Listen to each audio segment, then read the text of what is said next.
All right. Hello, everybody. This is Ashley with Publish with Ashley, and I have a special guest today. I have Sandy Swain with me. I've met her we took a course together, and then we've actually formed a mastermind group. And I can't say, too much. Mastermind groups are amazing because you can work with other people, get great ideas, and, if you have a small group, you can share your book ideas, and then that gives you the ability to get that feedback that I know a lot of you are looking for. And don't be afraid to do it virtually. So Sandy and I have never actually met in person. So we everything I know from Sandy, we have met virtually through Zoom or StreamYard or whatever, virtual device you have. So Sandy, I'm so thankful to have you here. So great to have you here. And yes. I wanted to give you an opportunity to introduce yourself, tell us a little bit about your KDP journey, or just your, how you got here, and a little bit about you, because Sandy's going to be talking to us a lot about it'll be a great journey for you guys from the start, because didn't know anything about it, to, being a successful publisher and, virtual assistants and just a lot of stuff. So tune in and wait for the whole interview, guys. You're going to learn a lot. All right. Thank you. Yes. Ashley's been in my kitchen many times. I have seen your kitchen.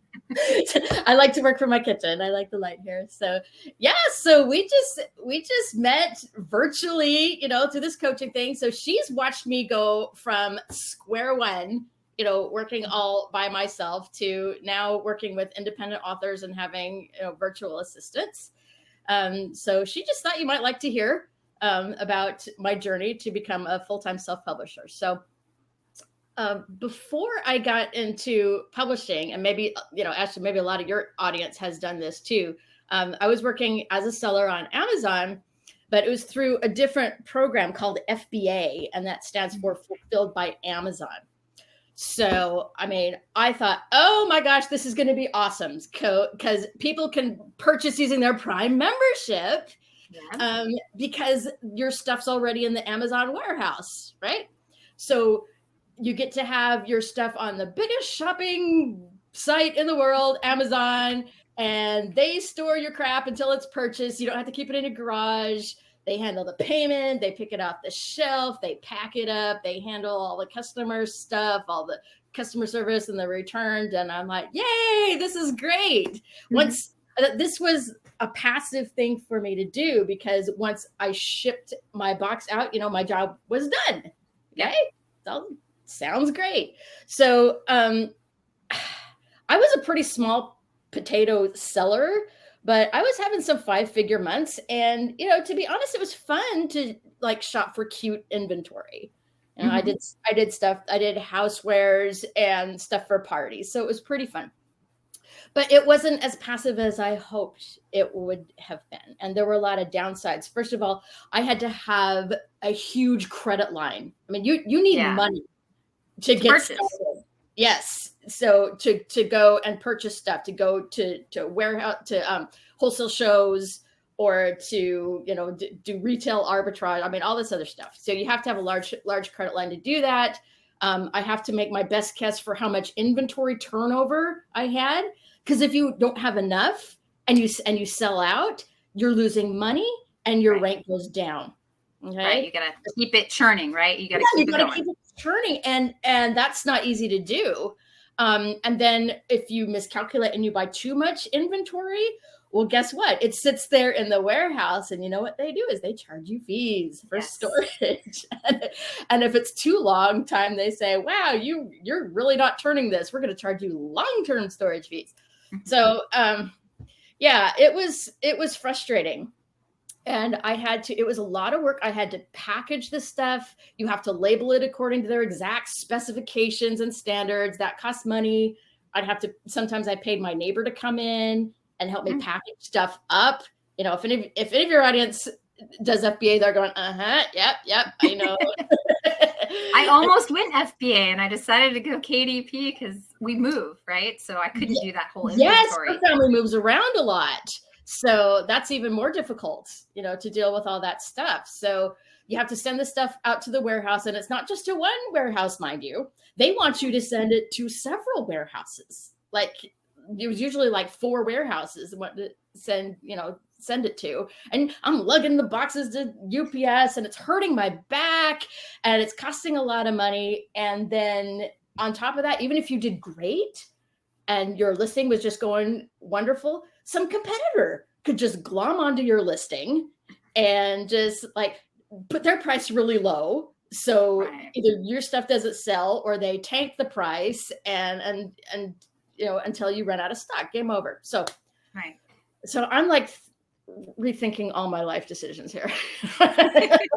That's a hard place to be in, right? You're like, it was working and now it's not. It is. I know. It's just like, wow, this seemed like a really great opportunity. And it's really awesome to be on Amazon, but FBA was not really working for me. So I was like, trying to figure out what to do. So then came the spring of 2020. Okay. Spring of 2020. Spring of 2020. Yeah. And, everything slowed down. And then Amazon said, you know what? And they had a small list of items that you could send in. You could only send in essentials to the warehouse. I don't know if, anybody who remembers this, you could only send in like food or medical supply. It would just shut down. You could just forget about it. You're done. And so it's funny. I was talking to my insurance guy, and he's about what's going on. And he says, well, what kind of stuff do you sell? I said, well, it's mostly for get-togethers and parties. And he started laughing. He's like, oh, no parties. You're in a pretty bad business right now. So I'm like, all right. So I knew it was time to get creative about a different stream of income. And that's about that time is when I met you, Ashley, because I joined that coaching program that summer to learn some different things to do. So anyway, so one sunny day, I'm feeling really cooped up, and I talked to my good friend, and we decided to go out and get some frozen yogurt. And my friend, she is an actress and a singer. And so things had completely dried up for her too. Yeah, it's hard. Her venues where she would act or sing closed. All her music students quit. So and I remember we were doing social distancing. So we were sitting in our respective cars in the parking lot. Eating your yogurt. Yeah, we're doing our social distancing. We're like, well, what are we gonna do now? And I said, I'm actually kind of glad that I'm forced to take a break from FBA to do something else. And she's like, well, what you gonna do now, Sandy? And I told her, I said, you know what? Amazon has this other thing, and it's called Kindle Direct Publishing, KDP. It's like, what's that?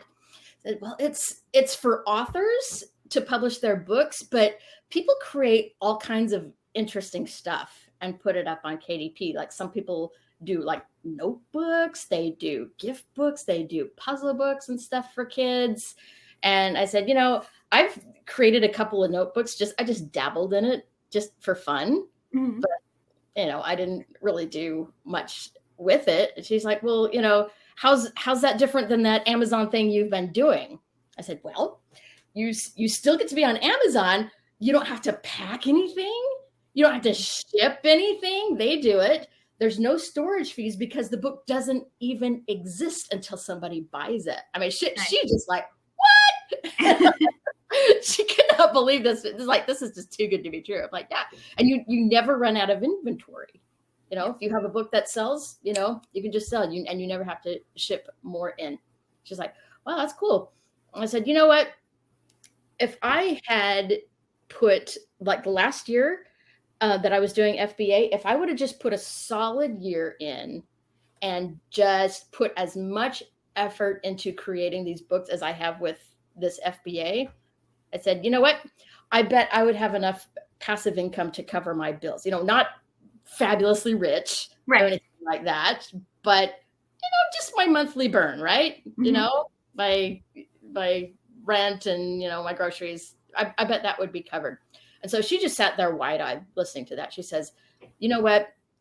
She says, this is fortuitous because my dream has been to be an author. I have so many great ideas for books. can we do this together? And I'm like, wow. I said, you know what? Let's do it. She's like, I got nothing else to do. Let's make it our pandemic project. And so we pinky squared, across the parking lot. Social distancing. Social distancing. Yeah, exactly. So we just made a pact that we are going to do this for at least 1 year. We're just going to, so that was spring of 2020. We're going to do this for 1 year. And so,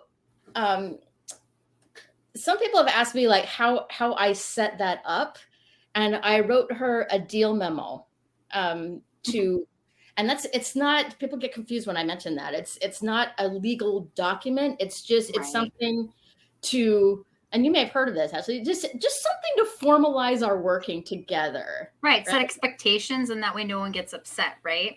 Yeah. Yeah. And yeah, you don't go back and go, well, I thought, and so it's just a letter of understanding. It outlines what it entails. We're not a legal partnership. It's a joint venture between two separate business entities.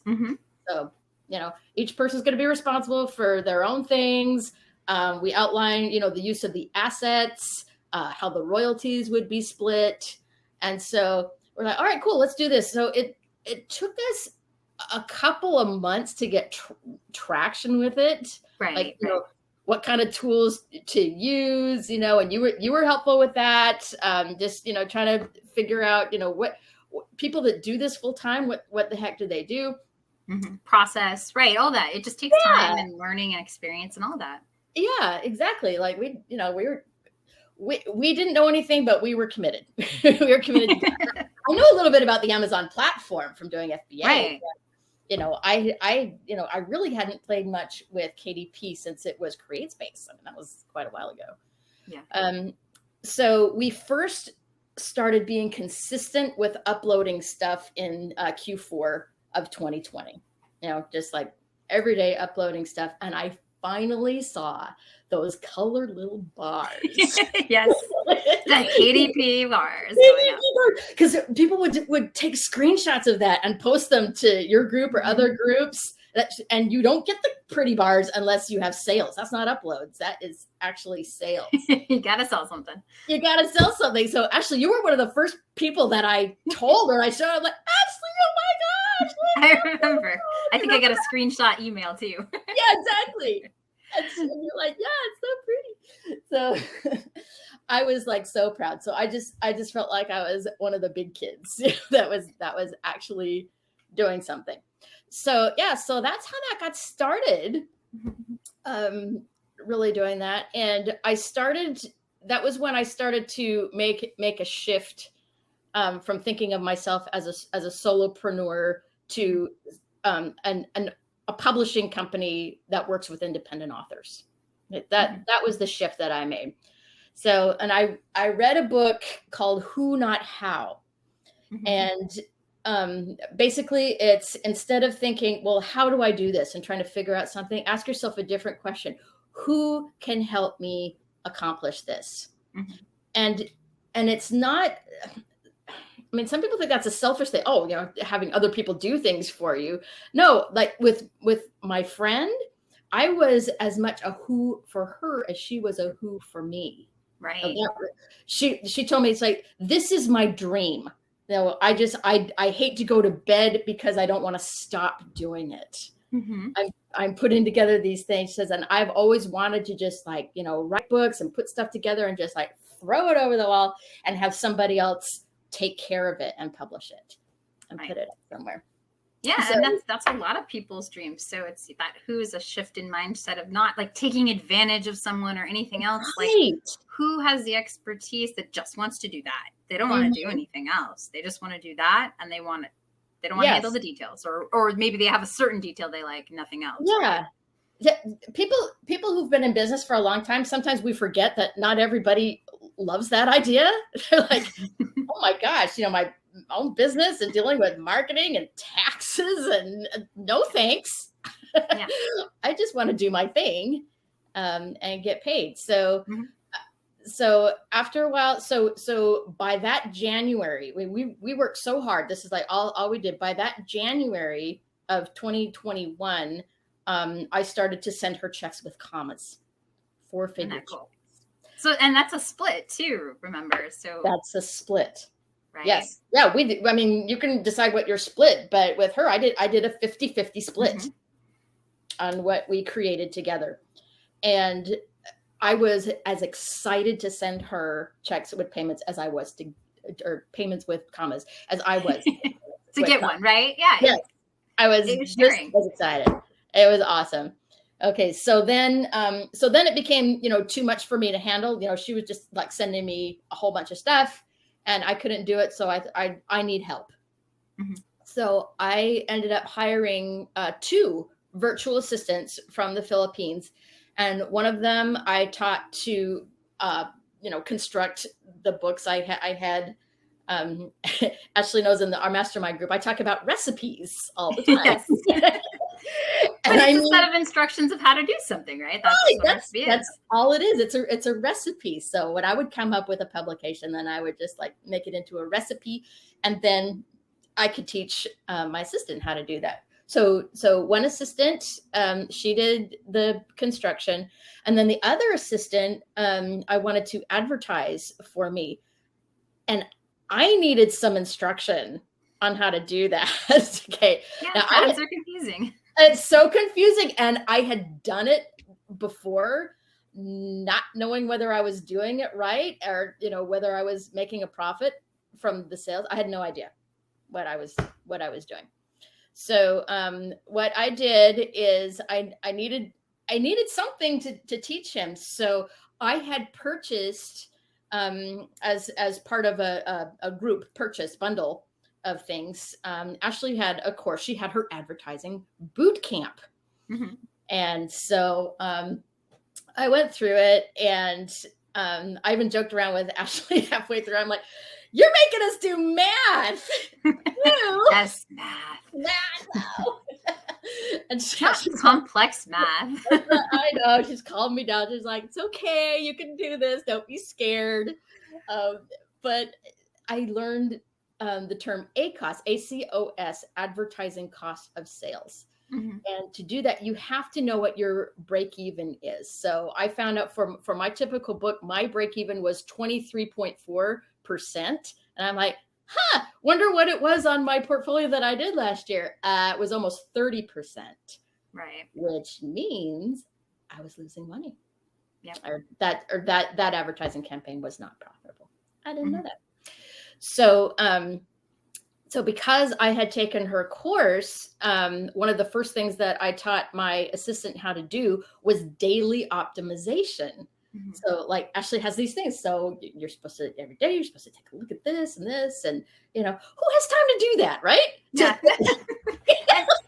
You don't. And like, even me, I don't have time for daily, and I should, I know I should, but when I don't, it suffers. So it's hard, you have other things going on, but so now I had someone, and I said, okay, so your deal is every day you do this, and here's the rules. And he would ask me questions. I'd say, well, Ashley says we should do this and that.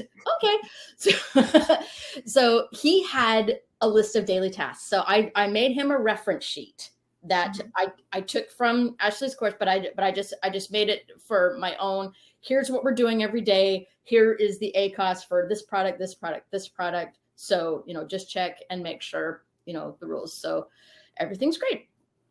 So I finished my hiring process at the end of September 2021. I had both my assistants hired. And then in mid-October, my family was thrown into a crisis situation. My dad was taken off in an ambulance to the hospital, leaving my mom, who has Alzheimer's, and she's like, what happened? Where's my husband? She couldn't be left alone. So it was really, really stressful for my family. As weeks passed, I really couldn't pay attention to my business for a month. And I'm super glad I was there for my family, but my business would have died. my Q4 would have been totally different. Right. And instead you had VA. And that's what I think is so cool. I love that you have VAs. I love that you have people who, your partner can keep giving stuff to you, right? Yes. And someone else could construct it and you still have new products and just that whole system and process. I think it's amazing. It saved things. It really did. So I couldn't watch most of anything, but going back and looking, even with all that going on, and how stressed I was and, couldn't do stuff. I went back and looked at my advertising from, the first Q4 that we did to this Q4, now knowing different and having help, daily optimization. My ad revenue tripled. It literally tripled with all that going on. And I mean, my advertising cost of sales went from around 30% to below 12%, and I'm like, that's not as good as Ashley's. Ashley's 12 is amazing, right? Like, I think 12 is good. Yeah, I mean, you got yours, I think, down to 8 or 9 for the same, but I'm definitely happy with around 12. That was awesome. Another thing I learned from Ashley's course is that if you're going to have an ad account in the UK, you have to open a separate advertising account. I didn't know that. I'm like, oh, that's interesting. So I had my sales from the UK, they were about 20 to 25%. But as soon as I had my assistant, since I had already taught him through Ashley's class, I just said, okay, I opened up an account in the UK. So all that stuff you did for me in the US, just do that in the UK. Right. All right. Thanks. Here's the conversion rate. Yeah, exactly. So the conversion rate was a little different. And so my sales from the UK went, and I showed the mastermind course this. I said it went to 40% in the UK. And it made me and my friend, the other author, thousands of dollars. And in fact, just what I made from the UK, which was just gravy that I didn't even know I was going to do anyway. What I earned from that covered what I paid both the assistants for the previous year. Okay. I think that's awesome because it was like gravy in the sense of you got it extra just for putting in his time to make that, optimized, but then it paid for everything. It paid for everything, right? Yes. Not just, it was just return on investment, just like, building on each other. And this is like, I mean, I was bad at ads, before. I didn't know how to do it, but just trying it. So, So anyway, so when Ashley said, well, I want to just, talk about your journey, she said, well, you can talk about anything you want. And I said, I want to talk about your ads course. So she did not say, hey, come on and plug my ads course. I wanted her to talk about virtual assistants because it's something I envy of you, Sandy. I want to get there. And one day when my life is sort of normal, I can get there, I think. Because it does take effort in the beginning to get them running and all that. And I'm not in that headspace yet. It took a long time. I had to, change my headspace. And it took a long time, interviewed a lot of people to get one that I felt was my perfect match. And then I went ahead and hired the other one. So anyway, so that's just a game changer. So looking forward, I'm hoping to get some more independent authors to work with me. Now that I have this down to a system, it won't overwhelm me. As before that kind of stopped me. I'm like, oh my gosh, I can't work with more people. There's only one of me. Mm-hmm. No, but now I can do it. And then, maybe looking into, I'll have to ask you, apparently you can open an account in Germany too. I guess. For ads. Yes. I have a Germany account. You have a Germany account. Yeah. Mm-hmm. So I that was just too much for me at that time. I'm like, okay, well, I'll think about that later. I don't know. I have some sales there, right? Because they do speak English. A lot of people speak English there, but it's not like the UK or the US, right? Right. Yeah. I'm hoping that maybe they'll open up one for Australia because they, it's a big market and plus they're English speakers. But who knows? What if I had assistants that could help me translate things? Mm-hmm. I don't know. But so that's where I am now in my journey. And I really consider myself just a beginner with this, but My gosh, I am so much happier doing this than I was than FBA. Yeah. I mean, a lot of people have great success with it, but for me, the downsides were just too much. Mm-hmm. And this is something I enjoy doing. It's something fun I can do with my friend. And it's just been very rewarding for me. So I'm looking forward to more stuff, learning things, learning stuff from you, Ashley, and learning stuff from the other people in our mastermind group. It's been a really, really fun thing. And I mean, I would definitely give advice to your group, don't try to go it alone. Yeah. It's just, opens up a whole new world when you can be that who for someone else, like I was for my friend. Because there's a lot of people out there that, I mean, we think everybody knows about KDP. No. hardly anybody knows what you do. What? You do? Yeah, I know. I get that. I try and explain, what do you do? I'm like, Yeah, it's hard to explain, right? I make books on Amazon. Yeah. No, I say, I have a small publishing house. That's it. That's what I say. And I like, really? And I say, yeah, I work with independent authors. That's a good way to put it. Yeah, that's how I describe what I do. Anyway, so everybody listening to this, go get Ash's course. Yes, I'm in the show notes. You're in the description and stuff. You will see a link, and it's actually Sandy's affiliate link. So she gets, it's her affiliate link, but she has something she wants to offer you guys. So go ahead. Oh, yes. I told Ashley that anybody who comes into her course by listening to this interview, we'll put, some contact information in the show notes. Just ask me and I'll be happy to provide you with the exact sheet that I gave my assistant. So it's helpful just for yourself to know, just to have a nice little reference sheet, of how to do your own math. And then what things to look out for when you do your daily optimization. So, right. Yeah. So checklists are nice, right? Process, good. Right. Yeah, it really helps. So I did, I just took the PowerPoint slide from Ashley's course, and then I just, kind of made a sheet that I could send to my assistant. So, yeah, so that was very helpful. Do that. All right. Okay. So for you went from FBA to KDP. What do you think for like the number one thing is the most beneficial to you? Like just the most beneficial thing of moving from physical products to a space where you don't have to actually ship anything and it's kind of all there. Yeah, that's definitely the best for me. I mean, it was literally hurting my back, moving boxes, and this way it's healthier for me in every way. It's physically healthy. It's also the advantage is it's a creative outlet for me. And doing FBA, it was fun, but it wasn't that creative, Right. Like I get an idea now and it's like, oh wow, I could make that into a book or activity book or pictures. I like doing full color things, and those are you do a lot of color. I love doing full color. It's a little bit more expensive to do it that way. So that means you really have to know your math, and know your audience.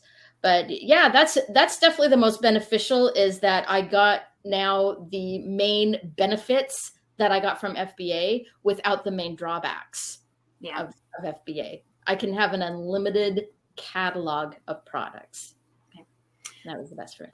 Okay, so I have another question too, because I have a lot of people always ask, oh, what niche is it about the niche so much, or like, what is it about it for you? Because I mean, yes, there is something to niche, but there's more to it than that to really be successful, don't you think?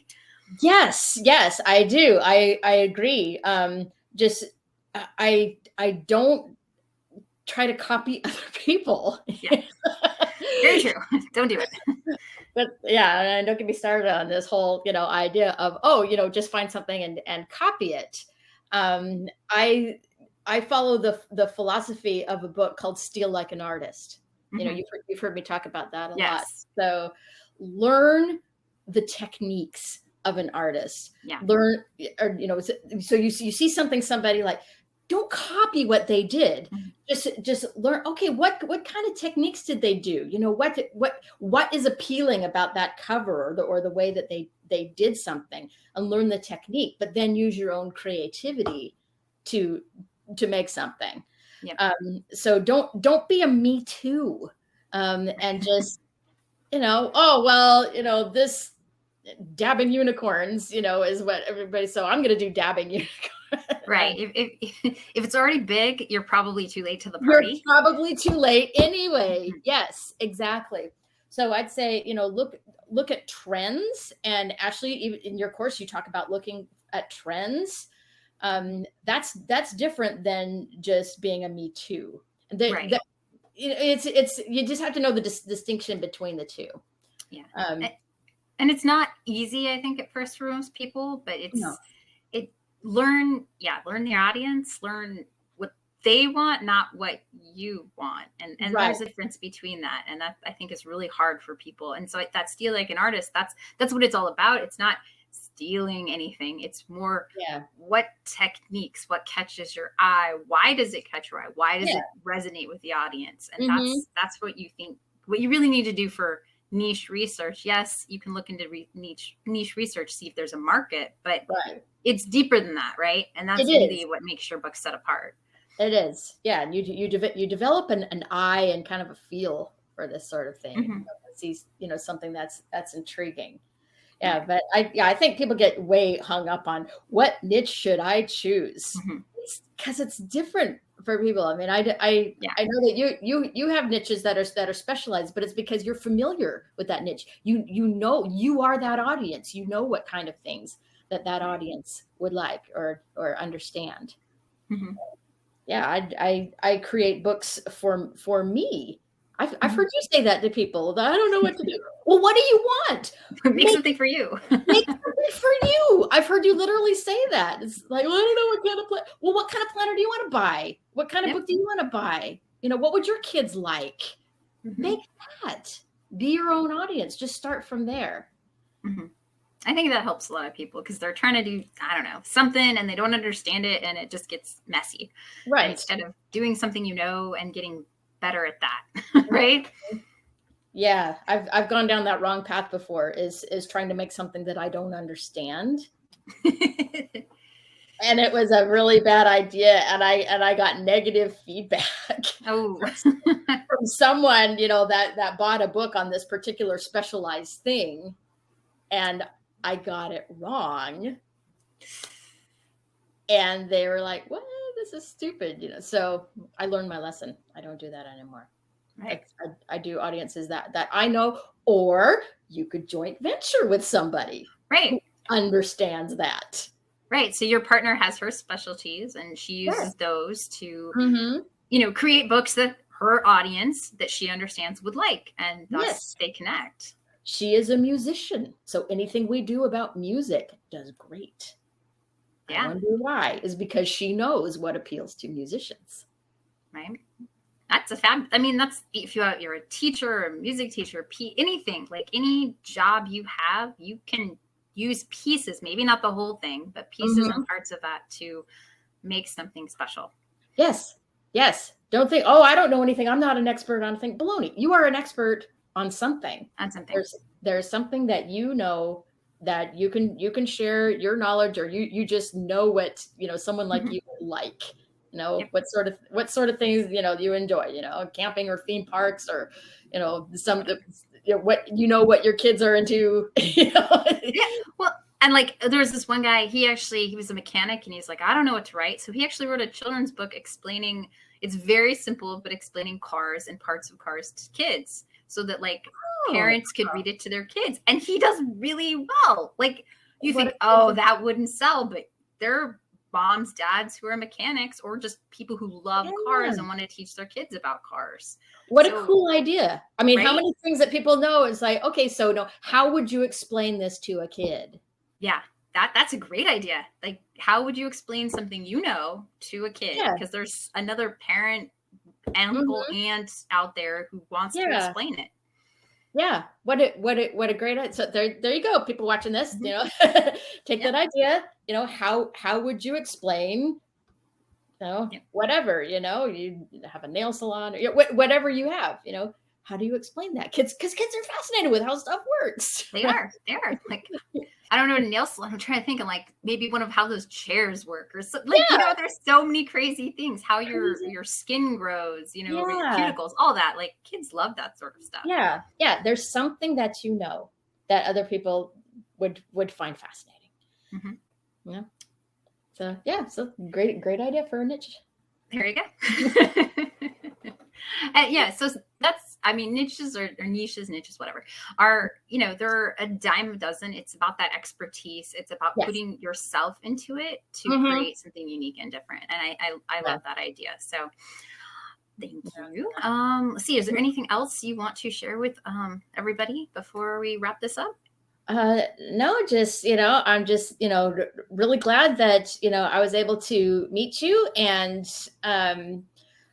we are, I feel like we're really, good friends now. I hope we get to meet you in person someday. One day. Yeah, one day we'll do something together. But yeah, it's really fun to talk to your audience. I'm a member of your audience, and I definitely appreciate all the things that you give so freely to your audience. Thank you. Well, I'm so happy to have you here, because I know when I started my KD, they had podcasts. There wasn't, YouTube is there, but like when I first started, there wasn't much about Kindle direct publishing on YouTube. It just wasn't a thing. So there was a lot of podcasts. And so my favorite thing was hearing people's stories, because they gave me hope that I could get there too, right? Everyone starts out knowing nothing, right? And they move along the path and, continue. And I love that sort of story. So I was so thankful you could come on and share your story with us. You're welcome, guys. Just, if you want to do this, just take it seriously and be consistent and be original and have fun. And if you're interested in the ads course, there's Sandy's link in the show notes. So please check that out, and I'll make sure you guys connect to get the checklist. All right. Yeah. You guys, her course isn't even expensive. It's nothing. Just get it. Yep. All right. Well, thank you so much. And all of you guys, thanks for watching, and I will see you in the next show. Please like and subscribe to my YouTube channel, and see you next time. Thanks. Bye. Bye.